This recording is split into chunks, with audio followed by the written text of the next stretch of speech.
Trump এবার জেলেনস্কির T shirt খুলিয়েই ছাড়লেন। Washington ডিসির হোয়াইট হাউস সোমবার যেন পরিণত হয়েছিল নাটকের মঞ্চে। ইউক্রেনের প্রেসিডেন্ট ভলোদিমির জেলেনস্কি প্রবেশ করলেন মার্কিন প্রেসিডেন্ট ডোনাল্ড ট্রাম্পের সঙ্গে বহুল প্রতীক্ষিত বৈঠকে। কয়েক মাস আগের ফেব্রুয়ারির সেই বিতর্কিত বৈঠক মনে আছে? সেদিন জেলেনস্কির সামরিক ধাঁচের কালো পোশাক দেখে খুশি হননি ট্রাম্প। বৈঠকও শেষ হয়েছিল হঠাৎ করেই। দুপুরের খাবার ছাড়াই হোয়াইট হাউস থেকে বেরিয়ে যেতে হয়েছিল ইউক্রেনের প্রেসিডেন্টকে। সে ঘটনার সমালোচনা হয়েছিল বিশ্বজুড়ে। কিন্তু সোমবারের ছবি একেবারেই ভিন্ন। চলমান রাশিয়া ইউক্রেন যুদ্ধের চাপে যখন কূটনৈতিক সমাধানের খোঁজ চলছে, তখন জেলেনস্কি হাজির হলেন একেবারে পাল্টে যাওয়া রূপে, কালো শার্ট আর কালো কোটটাই ছাড়া, তবে গম্ভীর অথচ পরিপাটি সাজে। সাংবাদিকরা প্রশংসায় ভাসালেন। একজন তো বলেই ফেললেন, আজ আপনাকে দারুণ লাগছে। ট্রাম্প সঙ্গে সঙ্গে সায় দিলেন, আমিও তাই বলেছি। উত্তরে জেলেনস্কির মজার খোঁচা, আপনি তো একই স্যুট পরে আছেন, আমি কিন্তু বদলেছি। উপস্থিত সবার মুখে হাসি ছড়িয়ে পড়ল। 2022 সালের রাশিয়ার পূর্ণাঙ্গ হামলার পর থেকে জেলেনস্কি প্রায় সবসময় সামরিক পোশাকে জনগণের সামনে এসেছেন, যেন যুদ্ধরত সেনাদের সঙ্গে একান্ত তিনি।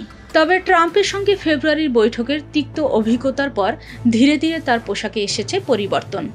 এপ্রিল মাসে পোপ ফ্রান্সিসের শেষ কীর্তে দেখা গিয়েছিল কালো ফিল্ড জ্যাকেট, গলায় বোতাম টানা কালো শার্টে। হোয়াইট হাউসের বৈঠকে জেলেনস্কি নতুন রূপে যেন শুধু পোশাকের বদল নয়, বরং রাজনৈতিক কূটনীতির এক বার্তা।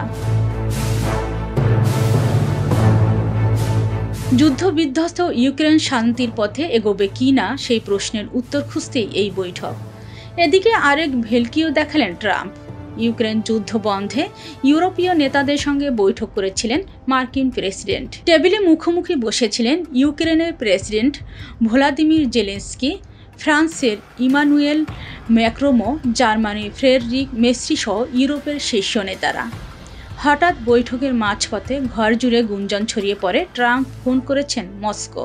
কূটনৈতিক মহল জানায়, প্রায় 40 মিনিট ধরে চলে ট্রাম্প পুতিন কথোপকথন। আলোচনার মূল কেন্দ্রবিন্দু ছিল যুদ্ধবন্ধের সম্ভাবনা।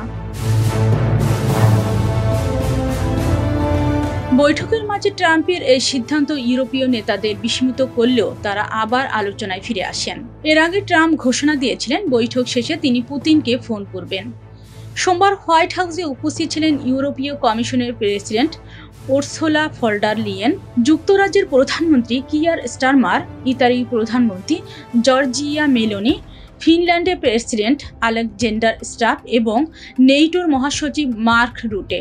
সবাই মিলে ইউক্রেনের নিরাপত্তা, ইউরোপের স্থিতি এবং যুদ্ধবিরতি জরুরি প্রয়োজনীয়তা নিয়ে আলোচনা করেন। প্রতিবেদনে মিতু রুকাইয়া, কণ্ঠে রুমানা, ওয়ার্ল্ড ভিউজ।